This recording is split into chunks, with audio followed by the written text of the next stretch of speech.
Bonjour Raphaël De Andréis, tu es président Havas Europe. Alors première question, c'est évidemment tout ce que font les agences Havas sur la communication responsable, qui est évidemment le sujet et le cœur de l'ARP. Bonjour Stéphane, écoute, comme peut-être tu as entendu tout à l'heure lors de la conférence de presse de Yannick, ça fait plus de 10 ans que nous sommes sur une vision stratégique qui est Make a Meaningful Difference. C'est-à-dire que nous voulons que les actes de communication soient porteurs de sens. Alors porteurs de sens à deux niveaux, porteurs de sens dans la stratégie commerciale, c'est un beau mot aussi le commerce, mais porteurs de sens dans l'impact évidemment qu'ont nos campagnes et même le commerce de nos clients sur la société en général et l'environnement en particulier. Et donc aujourd'hui, tout ce que nous faisons doit se lire à l'aune de cette stratégie. C'est-à-dire que ce n'est pas une dimension que nous avons rajoutée, nous faisons vivre le cœur de notre stratégie. On a un programme pour ça qui est Havas Impact Plus, que je te détaillerai volontiers. Vas-y. Justement. Alors j'y vais directement. Ok. Havas Impact Plus a trois grands, je dirais, thèmes.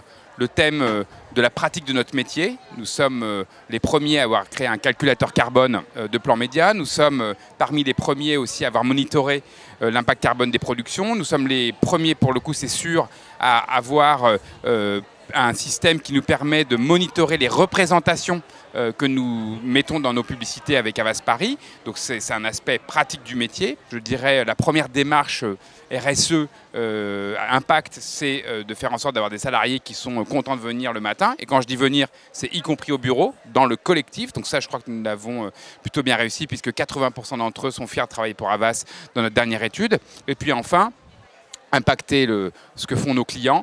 Et là, nous pensons que nous avons un rôle de scope 3, comme on dit dans le jargon, c'est-à-dire d'accélérer, d'aider nos clients à accélérer dans leur transition vers des modèles plus vertueux. D'ailleurs, c'est une demande spontanée de leur part, hein. On ne leur fait pas la morale, mais en revanche, ils sont parfois un peu en difficulté pour accélérer sur les métiers du marketing. Exemple très concret, nous avons lancé une première mondiale il y a 2 mois, M4, qui est un modèle de pilotage économétrique de la performance business à travers les leviers marketing sous contrainte carbone. Et ça, c'est une première mondiale avec des gens comme Decathlon, par exemple, qui nous ont rejoints comme premiers clients. Alors, l'ARP, c'est évidemment avec les agences une relation quotidienne, hein, et plus que quotidienne, notamment sur l'accompagnement, sur le contenu des messages, sur la conception à tout stade de la création et quel que soit le support. Alors, quelles sont pour vous là, cette relation forte que l'on a, moi je sais qu'elle existe, entre Havas, toutes les agences Havas et donc l'ARP? Je pense que sous ton impulsion, le vieux BVP, qui était, je dirais, un bureau de vérification et de contrôle, qui en gros était vécu comme un caillou dans la chaussure par les agences, est devenu un vrai partenaire de transformation et d'autorégulation. Et donc aujourd'hui, pour Havas Paris simplement, on a soumis 300 scripts l'année dernière à tes services.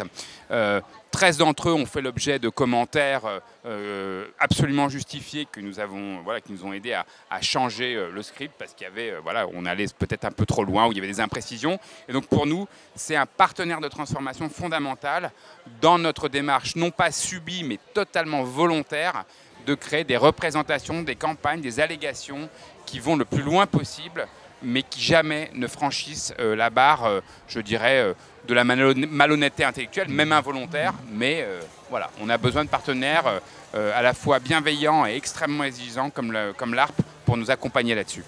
C'est en effet le rôle de l'autorégulation, c'est justement permettre cette liberté de la création, la préserver, mais bien sûr de rester responsable au regard des attentes de la société. Alors ici, nous sommes un festival international. Vous avez présenté, je crois, 127 campagnes.